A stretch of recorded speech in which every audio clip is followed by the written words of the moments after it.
Welcome to our channel.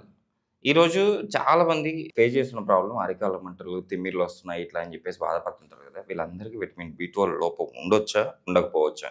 అసలుకు ఎందుకు వస్తుంది నరాల బలహీనత ప్రాబ్లమ్? ఈ విషయాలను తెలియజేయడానికి మనతో పాటు ఉన్నారు dietitian and homeo physician doctor Hemanth గారు. సో, సార్ ద్వారా ఈ విషయాలను తెలుసుకుందాం. నమస్తే సార్. నమస్కారం. సార్ నరాల బలహీనత ప్రాబ్లమ్.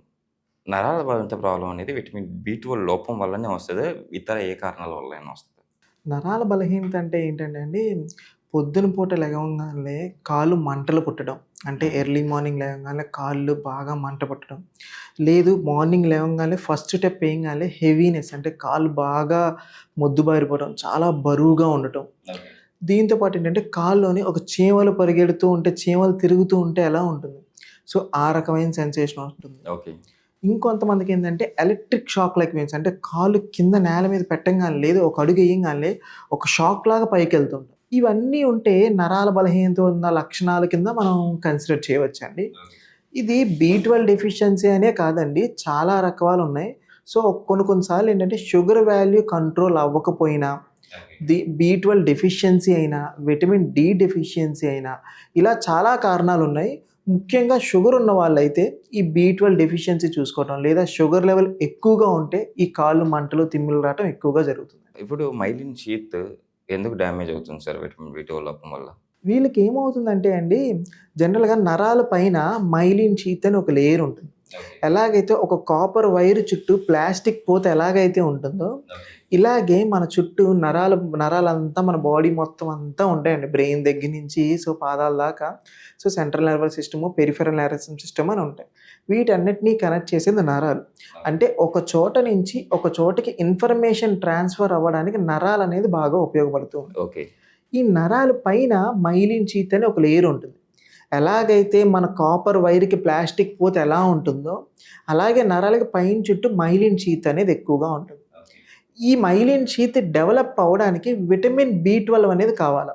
బి కాంప్లెక్స్ అనేది జనరల్‌గా ఎప్పుడైతే మనం తీసుకున్న ఆహార పదార్థాల్లో బి కాంప్లెక్స్ డెఫిషియన్సీ వస్తుందో, బి కాంప్లెక్స్ అందకపోవటం, బి12 అందకపోవటం ఎప్పుడైతే జరుగుతుందో, ఈ మైలిన్ షీత్ డ్యామేజ్ అవుతుంది.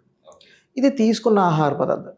లేదా డయాబెటీస్ కంట్రోల్ కాకపోతే, సో అన్‌కంట్రోలబుల్ డయాబెటీస్ ఉన్న, అంటే షుగర్ లెవెల్స్ కావాల్సినంత మోతాదులో కాకుండా ఇంకా బ్లడ్ స్ట్రీమ్‌లో ఎక్కువైపోతే ఈ నెర్వ్స్ పైన ఉన్న మైలిన్ షీత్ డ్యామేజ్ అయిపోతుంది.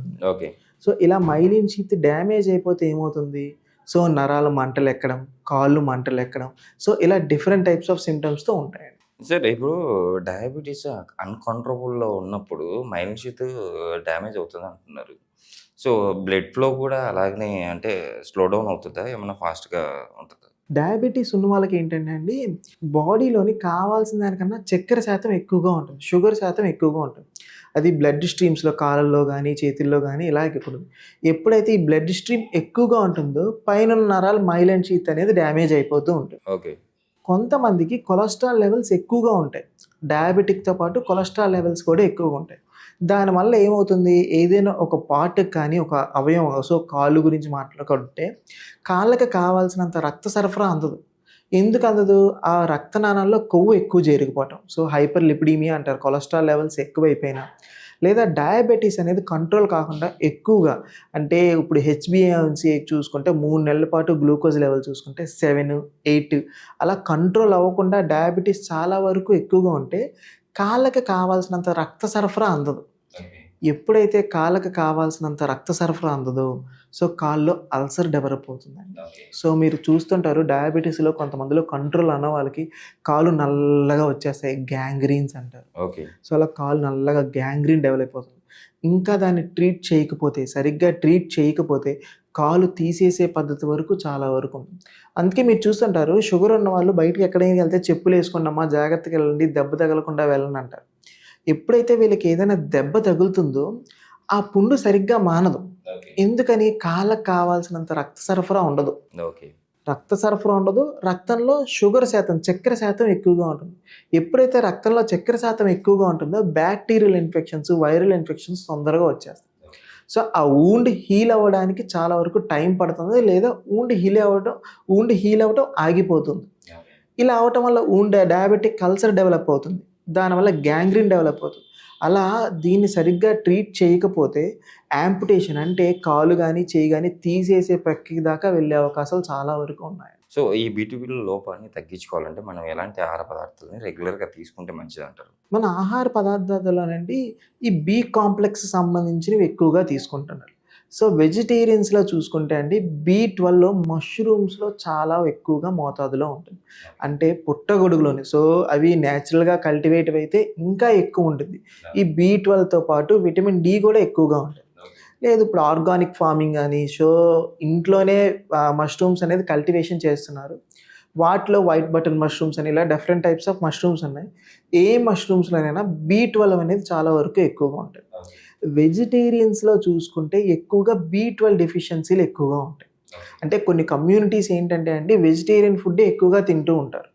వెజిటేరియన్ ఫుడ్ ఎక్కువగా తీసుకోవటం వల్ల ఏముందంటే వీళ్ళ బి12 డెఫిషియన్సీలు ఎక్కువగా ఉంటాయి. వాళ్ళు తీసుకునే ఆహారంలో మష్రూమ్స్ ఎక్కువగా తీసుకుంటూ ఉండాలి. సో నాన్ వెజిటేరియన్స్‌లో మనం మాట్లాడుకుంటే చికెన్‌లో గానీ, మీట్‌లో గానీ ఏదైనా మాంసపు కృతుల్లోని బి12 అనేది ఉంటుంది. మాంసం కృతుల్లోని ఆ మజిల్‌లోని బి12 అనేది ఎక్కువగా ఉంటుంది. సో వాళ్ళు నాన్ వెజ్ ఫుడ్స్ ఎక్కువ తీసుకున్నప్పుడు వాళ్ళకి బి12 డెఫిషియన్సీస్ రావు. సో మీరేంటంటే మష్రూమ్స్ అనేది ఎక్కువగా తీసుకుంటే ఈ విటమిన్ బి12 నుంచి డెఫిషియన్సీ తగ్గొచ్చు.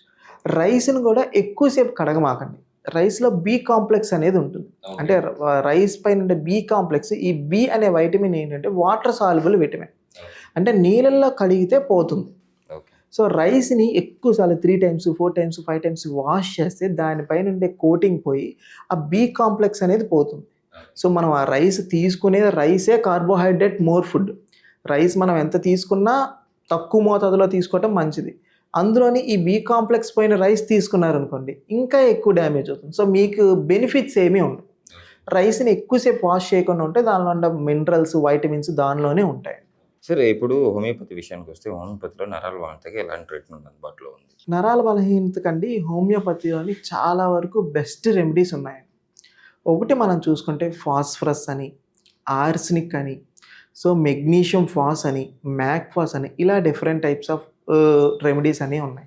ఎలాగైతే కాళ్ళలోని మెగ్నీషియం అయాన్స్ తక్కువైతే ఈ కాళ్ళలో నరహీల బలహీనత, కొంతమంది అంటే పిక్కలు పట్టేస్తుందని అంటారు. సో పిక్క తిరిగేస్తుందని అలా డిఫరెంట్ టైప్ ఆఫ్ లక్షణాలతో ఉంటారు. ఒక్కొక్కరికి ఒక్కొక్క టైప్ ఆఫ్ సిమ్టమ్‌తో ఎగ్జిక్యూట్ అవుతూ ఉంటారు. సో ఇలాగా ఒక్కొక్క డిఫరెంట్ టైప్ ఆఫ్ ఎగ్జిక్యూట్‌కి డిఫరెంట్ టైప్స్ ఆఫ్ మెడిసిన్స్ ఉంటాయి. ముందుగా మ్యాగ్ఫాస్ గురించి మనం మాట్లాడుకుంటే సో అరికాల్లో పాదాల దగ్గర నుంచి పై దాకా నొప్పులనేది వచ్చేస్తూ ఉంటాయి. సో అన్ని నొప్పుల గురించి మాట్లాడినా మెగ్నీషియం ఫాస్ ఏంటంటే బాగా పిక్కల దగ్గర ఎక్కువ ఉంటుంది. మజిల్ క్రాంప్స్ అనేది చాలా వరకు ఎక్కువగా ఉంటాయండి. So different types of remedies ఉన్నాయండి. సో అలా కాకుండా కాళ్ళు చేతులు బాగా మండుతున్నాయి అనుకోండి సల్ఫర్ అని, ఆర్సెనిక్ అని సో ఇలా సిమ్టమ్స్‌ని బేస్ చేసుకొని హోమియోపతిక్ రెమెడీస్ అనేది ఉన్నాయి. నిజంగా సార్ ఈరోజు మన ప్రేక్షకుల కోసం నరాల బలహీనతకి చాలా చక్కటి సొల్యూషన్ అయితే మన ప్రేక్షకుల కోసం తెలియజేశారు. ఇంత మంచి ఇన్ఫర్మేషన్ ఇచ్చినందుకు థాంక్ యూ.